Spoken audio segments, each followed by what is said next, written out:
1,000 miles from Jerusalem is another Holy Land, Ethiopia. There are countless bodies all before me. I've never seen anything like this in my life. Rugged and isolated. You see this? It's bat hell. It's a secret vault of ancient Christian mysteries. Inside the small guarded church is the final resting place of the Ark of the Covenant. Hidden in subterranean monuments. We're inside the rock that they carved. Yes, inside the rocks. And 9,000 feet in the air. You fall off that, you are gone.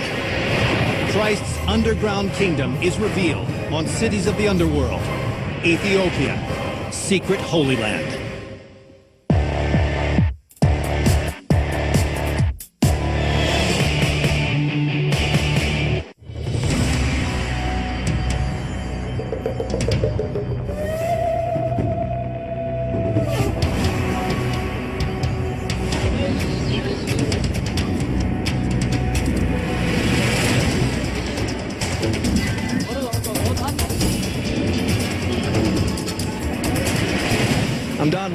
I'm in Addis Ababa, capital of Ethiopia. It's called the cradle of humanity. It's one of the oldest nations on earth. Little is understood about the vast kingdoms that ruled this land for thousands of years. But during biblical times, their remote highlands were an important safe haven for refugees escaping persecution and war in faraway lands. Relatively little study has been done here.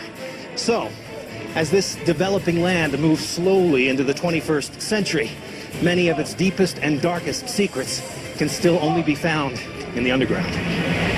Today, Ethiopia is a remote, landlocked East African nation, a religious time capsule, so isolated that Christians here still worship in ways that would be familiar to Jesus' first disciples.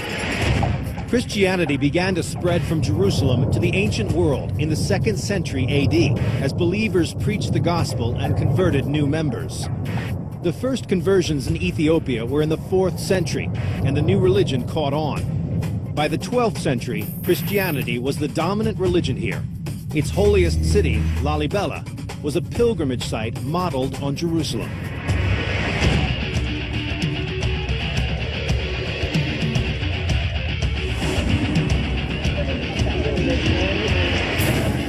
This is the village of Lalibela, and while it might not look like it today, this was once the seat of a huge, ancient kingdom. At this time, this is the 12th century, the world was a radically changing place.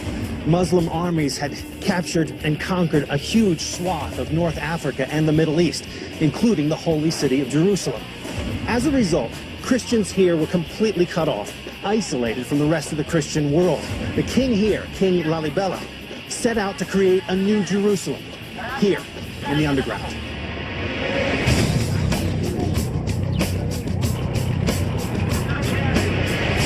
I'm meeting up with a guy named Fikru Walde-Georgis, who's lived here all his life in Lalibela. Hey, I'm Don. Welcome and nice to meet you. Every year at Christmas time, 70,000 pilgrims journey to the small farming town of Lalibela because of the vision of the man who ruled here 800 years ago, King Lalibela. Lalibela was the devout Christian leader of the Zagwe dynasty, a royal family as powerful as the Medicis. During his reign, Ethiopia was relatively peaceful, but the Holy Land was a war zone. As Saladin's Muslim army and European crusaders battled for control, pilgrimages to Jerusalem became nearly impossible, and Ethiopians were cut off from the spiritual center of their religion. Then, according to church lore, King Lalibela had a dream in which God called on him to build a new Jerusalem, a safe place of worship for his people. For instance, if you look at down here, there's a church called St. George, so you can only see the roof from here. Oh, look at that. This is the church, St. George. The roof of the church is actually the ground. Yeah, that was just the level of the ground. St. George is one of 11 churches sunken up to 50 feet beneath the surface of the earth. And the layout of the churches honors the key moments in the life of Jesus Christ. A cluster of 6 churches to the north stand for Jerusalem, the city of his death. 4 to the south represent his birthplace, Bethlehem. And between them runs an artificial chasm named the River Jordan, after the spot where Jesus was baptized. All of them are connected by a warren of subterranean tunnels and trenches. Today, these churches are known as the eighth wonder of the world. This is the way down? This is the way down. There is a trench down here. So the Zagwes moved their capital here to the south, and King Lalibela decides to create a new Jerusalem, digging underground.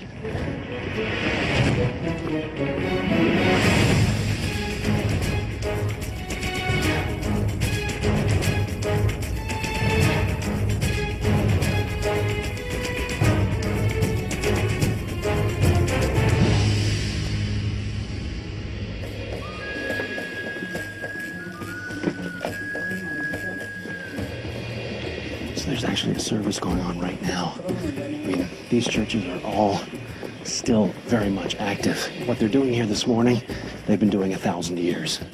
Tell me about this rock. Yeah, it's a volcanic rock. Okay. Called tufa. So the nature of the rock is actually easy to cut. In Jerusalem, builders had limestone, wood, and marble at their disposal. Here they had durable, easy-to-carve tufa rock, and they made the most of it.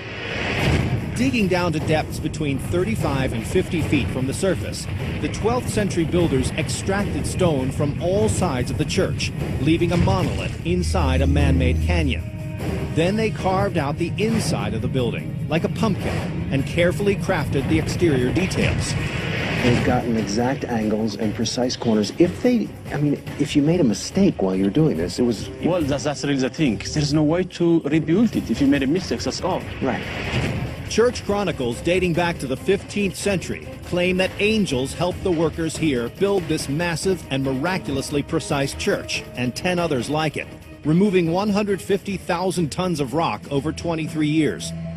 Over 100 clergymen live here today, just as they did in the 12th century, administering the rites of birth and death.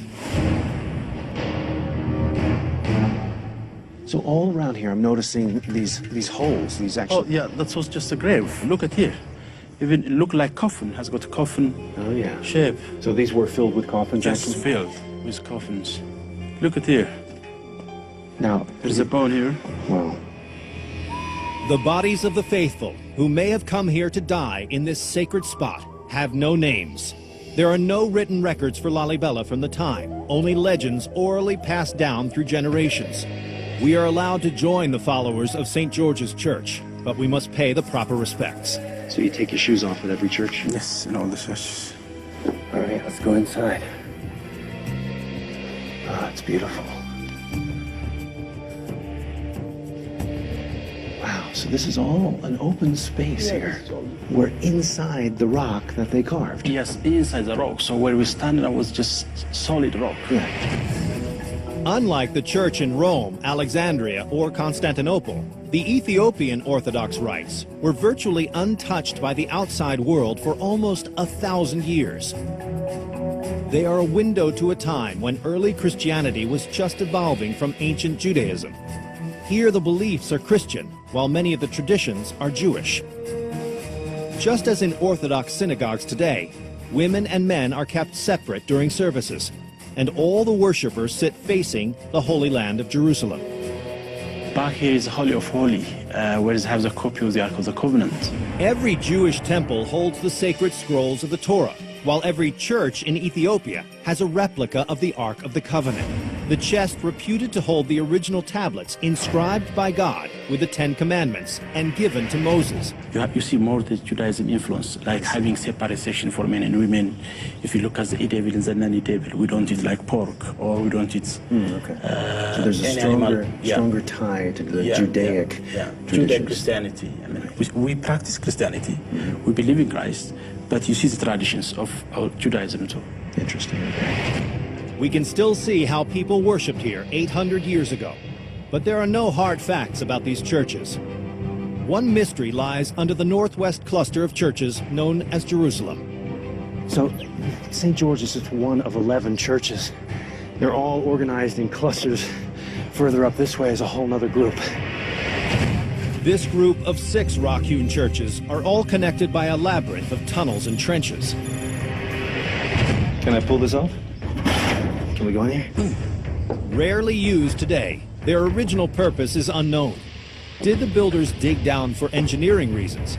Or was there some threat, real or imagined, that drove them out of sight, underground? There's a tunnel going down here, but there's another one up above. So basically, it's a whole labyrinth of connections, each one leading to another church. Whoa, there's about 150 bats in this little place. Oh man, we gotta go down there. Oh, it's just too cool. You want to just squeeze the candle through and I'll just help you get it through here? I got it. Got it. Okay. Yeah. You see this? It's bat hell. So look at this round room in here with a single pillar in the middle. I'm a little freaked out by this bat thing, to tell the truth. That door is blocked off now, but that goes through to the Church of Golgotha.